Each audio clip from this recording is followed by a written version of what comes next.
अस्सलामुअलैकुम, बोलिए खुशामदीद। मैं हूँ शर्जील अरशद। मैं हूँ आपके साथ रमशा साजिद। हेडलाइंस आप जान चुके हैं, बुलेटिन का आगाज करेंगे। सबसे पहले बात करेंगे इस्लामाबाद में शहीद पुलिस एहलकार अब्दुल हमीद शाह की नमाज जनाजा अदा कर दी गई है।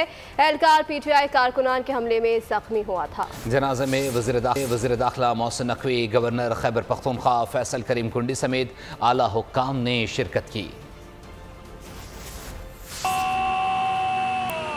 इस्लामाबाद में PTI कारकुनान के हाथों शहीद होने वाले पुलिस एहलकार अब्दुल हमीद शाह की नमाज जनाजा अदा कर दी गई। वज़ीर दाखिला मोहसिन नकवी, गवर्नर KPK फैसल करीम कुंडी, IG पंजाब, IG इस्लामाबाद और दीगर आला हुक्काम शरीक हुए।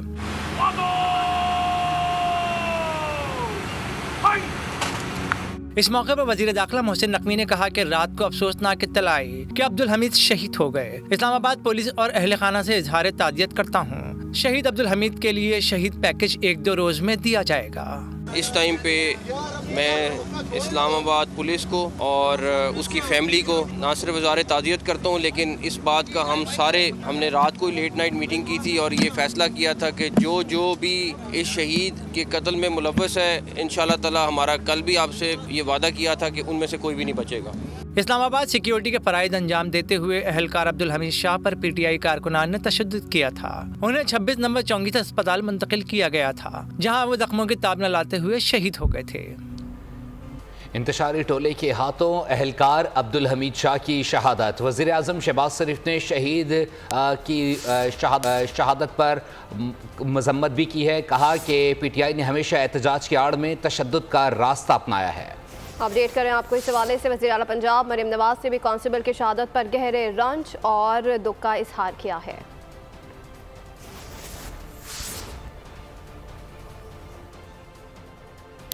और अब आपको बताएं कि 5 अक्टूबर 2024 को एहतजाज की आड़ में इस्लामाबाद में दाखिल होने वाले अली अमीन गंडापुर के अचानक मंजर आम से गायब होने की हकीकत आश्कार हो गई है। KP हाउस में दाखिले और निकलने की खुसूसी तस्वीर मंजर आम पर आ गई। खैबर पख्तूनख्वा हाउस इस्लामाबाद की खुसूसी CCTV फुटेज में अली अमीन गंडापुर को गेट से दाखिल होते हुए वाज़ेह तौर पर देखा जा सकता है। वो सिविल कपड़ों में मलबूस पुलिस एहलकारों के साथ खैबर पख्तूनख्वा हाउस से रवाना हुए। देखा जा सकता है कि अली अमीन गंडापुर अपनी मर्जी से अपने हिफाजती एहलकारों के हमरा खैबर पख्तूनख्वा हाउस से बाहर गए। इन ना झुटलाए जा सकने वाली तस्वीरों से ये बात साबित होती है कि अली अमीन गंडापुर मुजाहिरीन को खुद अपनी मर्जी से छोड़कर गायब हुए, जबकि दूसरी तरफ इस खबर से सियासी फायदा हासिल करने के लिए चंद रास्ते अवाम की आंखों में झूठ बोल बोलकर धूल झोंक रहे हैं। छापे से पहले अली अमीन गंडापुर भाग गए थे। अली अमीन गंडापुर ना हमारी और ना किसी और इदारे की हिरासत में हैं। अली अमीन इस्लामाबाद के हदूद में हुए तो गिरफ्तार करेंगे। वफाकी वज़ीर दाखिला मोहसिन नकवी की मीडिया से गुफ्तगू। कहा अली अमीन KPK पहुँच गए हों तो उसका हमें मालूम नहीं। हमारी हिरासत में हैं, ना वो पाकिस्तान के किसी इदारे की हिरासत में है। इस टाइम हमने 2-3 रेड्स कंडक्ट किए थे। रात भी जहाँ पे हमें शक था थे, जहाँ पे भी हमें मिले वो डेफिनेटली जो पुलिस की रिक्वायरमेंट है वो पूरी होगी। आपको मैं तस्वीरें शेयर कर सकता हूँ कि जिस टाइम रेड अभी शुरू हो रहा था उस टाइम पे वो मेन दरवाजे से भाग गए थे। वो खुद भागे में और डेफिनेटली मुझे नहीं पता कि उनको क्या वो है किस वजह से, लेकिन डेफिनेटली अगर वो इस्लामाबाद की टेरिटरी में हुए तो हम उनको ज़रूर, इस्लामाबाद पुलिस उनको ज़रूर ढूंढ रही है।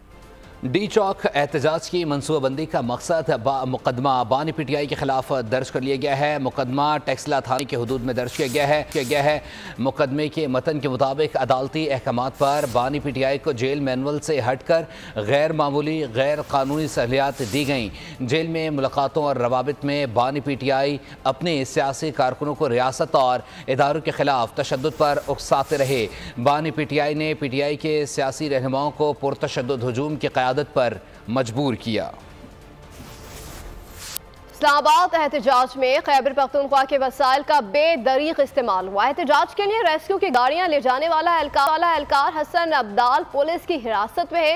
पुलिस ने रेस्क्यू की गाड़ियां भी कब्जे में ले ली हैं। पेशावर हेडक्वार्टर्स में ड्यूटी देने वाले ड्राइवर नुमान अफजल और उनके साथी भी हिरासत में ले लिए गए हैं। कल एक ड्रॉप सीन हुआ। वज़ीर आला KP खुद साख्ता रूपोश हैं। PTI वाले कहते हैं कि हम नहीं तो पाकिस्तान भी नहीं। गवर्नर KP फैसल करीम कुंडी की मीडिया से गुफ्तगू। कहा 2014 में उन्होंने धरना देकर चीनी सदर का दौरा सबुताज किया था। अब भी मलाइशियन वज़ीर आज़म यहाँ थे और SCO होने वाली है। ये एक बार फिर मुल्क दुश्मन एजेंडे के तहत यहाँ मौजूद थे। कल एक जत्था आया जो ये दावा करता था कि हम पुरअमन हैं। PTI कारकुनान जख्मी हुए थे तो किस अस्पताल में हैं? साहब इस वक्त जो है खुद साख्ता रुपोशी में हैं। PTI भी ढूंढ रही है उनको। उनके जो वर्कर जिनको बेरोसरसानी की हालत में छोड़ गए हैं, और एक ड्रामा रचाया जा रहा है सूबाई असम्बली का इजलास बुलाकर कि उसकी जो खुद साख्ता रुपोशी है उसको जो है वो डाला जाए हुकूमत के खाते में। PTI का एक ही एजेंडा है, मुल्क दुश्मनी। पिछली दफ़ा जब चाइना के सदर शी जिनपिंग आ रहे थे तो इसी जगह पर जहाँ पर आप और हम खड़े हैं, यहाँ पर एक धरना दिया गया था और उनके दौरे को सबोताज किया गया था। SCO की कॉन्फ्रेंस हो रही है तो इस एजेंडे पे ये काम कर रहे हैं। 9 मई में भी मुलविस थे और आज SCO के जो है उसके इजलास को खुदा न खास्ता सबोताज करने के लिए एक मुल्क दुश्मन एजेंडे पे काम कर रहे थे। बानी PTI अना परस्त आदमी है। उनके अना की भेंट मुल्क भी चढ़ जाए तो उन्हें परवाह नहीं। पीपल्स पार्टी कराची के सदर सईद गनी की प्रेस कॉन्फ्रेंस का किसी जमात पर पाबंदी लगना बिल्कुल आखिरी के मराहिल में होता है। पीपल्स पार्टी कभी भी जुल्फिकार के साथ नहीं थी। सईद गनी बोले कि तहरीक इंसाफ के लोगों को कोड़े लगे ना फांसी लगी, उस वक्त इन मजालिम के खिलाफ जुल्फिकार तंजीम बनी। हमने माजी में भी दहशत गर्दी की मुखालफत की, आज भी करते हैं। एक अना परस्त और हट दरम आदमी है और उसकी अना बदकिस्मती से पाकिस्तान से भी ऊंची है। हमेशा ऐसे साबित करता आया है कि उसकी अना की बीट खुदा न खास्ता अगर पाकिस्तान भी चढ़ जाए तो उसको परवाह नहीं। मैं फिर ये कह रहा हूँ कि हम ऐसे किसी भी इक़दाम के शायद हमारे लिए उसकी हिमायत करना बड़ा मुश्किल होगा जिस पे आप कहें कि जी किसी पार्टी पर पाबंदी लग जाए। ये आखिरी स्टेजेस होती हैं, आखिरी मराइल होते हैं, उससे पहले और बहुत सारी चीज़ें जो हो सकती हैं। पाकिस्तान पीपल्स पार्टी कभी भी जुल्फिकार के साथ नहीं जुड़ी। ज़ियाउल हक के मजालिम के ख़िलाफ़ तंजीम बिल्कुल बनी और ज़ियाउल हक का मवाजना आप ना मौजूदा हुकूमत के साथ कर सकते हैं ना किसी हुकूमत के साथ कर सकते हैं। फांसियाँ लगी हैं PTI के लोगों को, अल्लाह न करे लगे, ना फांसियाँ लगी हैं, ना कोड़े लगे हैं, ना उनके साथ वो कुछ हुआ है जो पीपल्स पार्टी के साथ जनरल ज़ियाउल हक ने किया था। वज़ीर इत्तलात पंजाब कहती हैं कि तहरीक इंसाफ की जानिब से एक और 9 मई की कोशिश नाकाम बना दी गई है। शरपसंदों के पथराव से एक सीनियर पुलिस एहलकार शहीद और दर्जनों जख्मी हुए। अज़मा बुखारी कहती हैं कि एहतजाज में खैबर पख्तूनख्वा की पुलिस के एहलकारों और अफगान शहरियों की शिरकत बाइस तशवीश है। एहतजाज की आड़ में इंतशार, बलवाइयों ने दार हुकूमत पर धावा बोला। खैबर पख्तूनख्वा से आने वाले शरपसंदों ने तमाम कानूनी हुदूद पार करनी, कानून नाफिज करने वाले एहलकारों पर हमले किए, सरकारी इमलाक को नुकसान पहुंचाया। पुरतशद्दुद कार्रवाइयों के फुटेज और होश बहकाइक मंजर आम पर आ गए।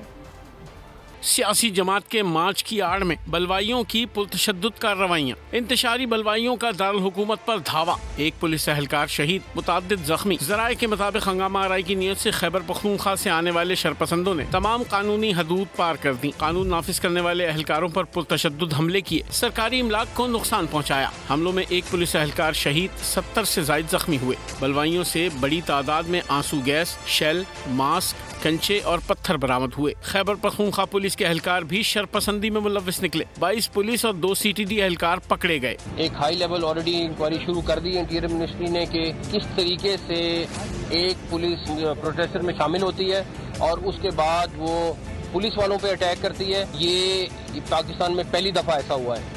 कानून नाफिज करने वाले इदारों ने 795 इंतशार पसंदों को गिरफ्तार किया। 106 अफगान शहरी भी शामिल हैं। 115 गाड़ियों को भी कब्जे में लिया गया। रियासती इदारों ने शरपसंदी में मुलव्विस तमाम गिरफ्तार अफराद के खिलाफ कानून के मुताबिक सख्त कार्रवाई करने का अज़्म किया है। पुरतशद्दुद कार्रवाइयों की फुटेजेस और होश हक़ाइक़ मंजर आम पर आ गए। इसी पर बात करने के लिए हमारे साथ मौजूद हैं ब्रिगेडियर रिटायर्ड हारिस नवाज साहब। हारिस साहब, आपकी कीमती वक्त का बेहद शुक्रिया। क्या कहेंगे, ये फुटेजेस सामने आए हैं, होश हक़ाइक़ सामने आए हैं, बलवाइयों के भी देखा जा सकते हैं इन फुटेजेस में? ये जो अभी फुटेज आए हैं बड़े अफसोस की बात है कि एक पॉलिटिकल पार्टी जिन्होंने जो एक यहाँ बलवाइयों वाला काम किया और उसका खास तौर पर रिंग लीडर थे वो एक सूबे के चीफ मिनिस्टर, जिनकी बहुत बड़ी जिम्मेदारी है, ये वेरी मैच्योर और उनको एज ए पॉलिटिशियन अपने लोगों का ख्याल करने के बजाय थे कि पूरी गवर्नमेंट मशीनरी, गवर्नमेंट के रिसोर्सेज इस्तेमाल करते हुए आप आते हैं, आके आप उसके बाद आपके जो लोग जो हैं वो पुलिस ऑफिसर के ऊपर तशद्दुद करते हैं, एक सिपाही को शहीद कर दिया, 70 के करीब जख्मी हुए हैं, 24 आप पुलिस सिविल ड्रेस में लेकर आए हैं, उसके बाद आपके 2 CTD के लोग थे, कितनी गाड़ियां, कितनी फायर टेंडर, उसके बाद 112 में आपने सुई ये गैस के सेल रखे हुए हैं, उसके बाद कैंचे हैं, बोलेले हैं और डिफरेंट किस्म का चीजें रखी हुई जाके वो जो पुलिस ऑफिसर को नुकसान पहुंचाया जाए। उसके बाद जिस तरीके से आप आए हैं और आपने नुकसान किया और एक पाकिस्तान में सॉफ्ट इमेज जो पूरी हुकूमत कोशिश कर रही थी कि जाए SPO से पहले, ताकि यहाँ पर जब लोग आए पूरे 12 मुल्क वाले के लोगों ने आना है और ये बहुत ही रीजनल इम्पोर्टेंट मीटिंग है जिसमें बड़े अच्छे आएंगे और पाकिस्तान इमेज बड़ा बिल्ड होगा।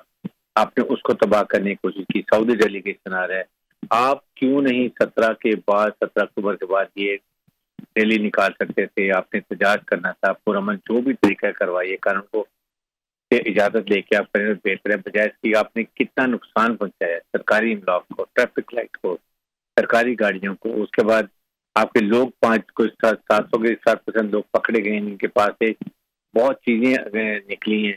आई थिंक ये देखते हुए अफसोस से होता है कि ये PTA गवर्नमेंट को सोचना चाहिए बजाय से इंतजार फैलाने के, उनको पीसफुल तरीके से हुकूमत के साथ बैठ के मुज़ाकरात करें, जो आपके साथ करें ताकि इनका हल हो सके। लेकिन मेरे ख्याल में अब मेरी तो हुकूमत इस्लामाबाद रावलपिंडी में सिक्योरिटी अलर्ट है, रास्ते खोल दिए गए हैं, मोबाइल फोन सर्विस बहाल हो चुकी है। अवाम के जान और माल के तहफ़्फ़ुज़ के लिए पाक फौज, पुलिस और रेंजर्स की भारी नफरी जिन्ना एवेन्यू और D चौक पर मामूर है।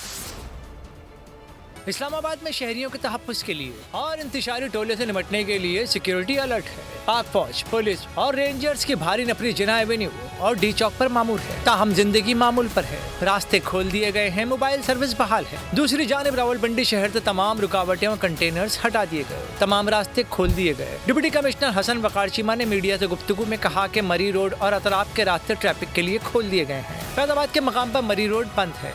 रावलपिंडी में मजमूई तौर पर ट्रैफिक बहाल कर दी गई है। एहतजाज के नाम पर मारामारी के बाद लाहौर में जिंदगी मामूल पर है, रास्ते खोल दिए गए हैं, ट्रैफिक रवां दवा है। पुरतशद्दुद एहतजाज के बाद लाहौर में मामूलात बहाल हैं। पुलिस ने बंद रास्तों से कंटेनर्स हटा दिए हैं। शहर के रास्ते आवाम के लिए मुकम्मल तौर पर खोल दिए गए हैं। नए रावी पुल, ग्रेटर इकबाल पार्क के कंटेनर्स हटाने से लोगों की नकलो हरकत मामूल पर आ गई। बाबू साबू, ठोकर नियाज बेग, ईस्टर्न बाईपास, सगिया के रास्ते भी खुल गए हैं। मेट्रो बस सर्विस भी दवा है।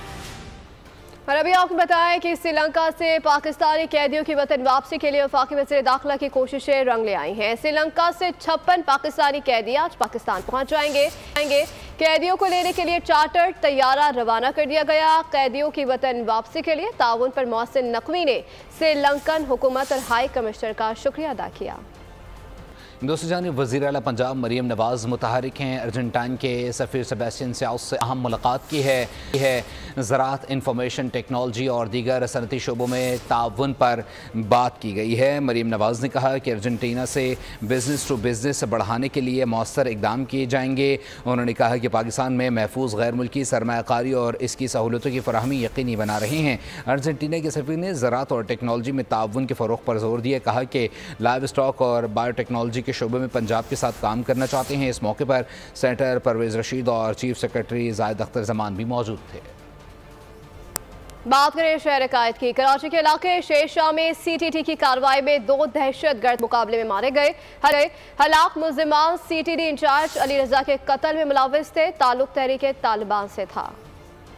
शेरशाह पुल के करीब महकमा इंसदाद दहशतगर्दी की बड़ी कार्रवाई। दहशतगर्दों से मुकाबला, 2 दहशतगर्दों को जहन्नुम वासिल कर दिया। हलाक होने वाले दहशतगर्दों की शनाख्त उस्मान कुरैशी और हाफिज रशीद के नाम से हुई। इंचार्ज CTD राजा उमर खत्ताब के मुताबिक दहशतगर्दों ने रवा साल DSP CTD अली रजा को करीमाबाद में शहीद किया था। DIG CTD आसिफ एजाज शेख के मुताबिक हलाक मुल्जिमान का ताल्लुक कलअदम लश्कर झंगवी से था, जो अब तहरीक तालिबान में शामिल हुए थे। मुल्जिमान से बारूदी मवाद, असलहा, बॉल बेरिंग और खुदकुश जैकेट में इस्तेमाल होने वाला सामान भी बरामद हुआ। CTD के हाथों मारे जाने वाले दहशतगर्दों पर 35 से ज्यादा मुकदमात दर्ज थे और पुलिस को इंतहाई मतलूब थे। कराची में DSP अली रजा को कैसे शहीद किया गया, दहशतगर्दों ने कैसे रैकी की और वारदात अंजाम दी, CCTV फुटेज सामने आ गई है। हाफिज कासिम रशीद बाइकिया के जरिए Shakeel corporation federal B area पहुंचा। फुटेज में उस्मान भी पीछे से मोटरसाइकिल पर गुजरा। मुलजिम अली रज़ा की गाड़ी के आगे चलता हुआ क्राइम सीन तक पहुंचा। अली रज़ा की गाड़ी जैसे ही अंदर दाखिल होते ही हाफिज कासिम भागता हुआ अंदर पहुंचा। अली रज़ा पर पे दर पे गोलियां चलाई गई और कासिम उस्मान के साथ बाइक पर बैठकर फरार हो गया।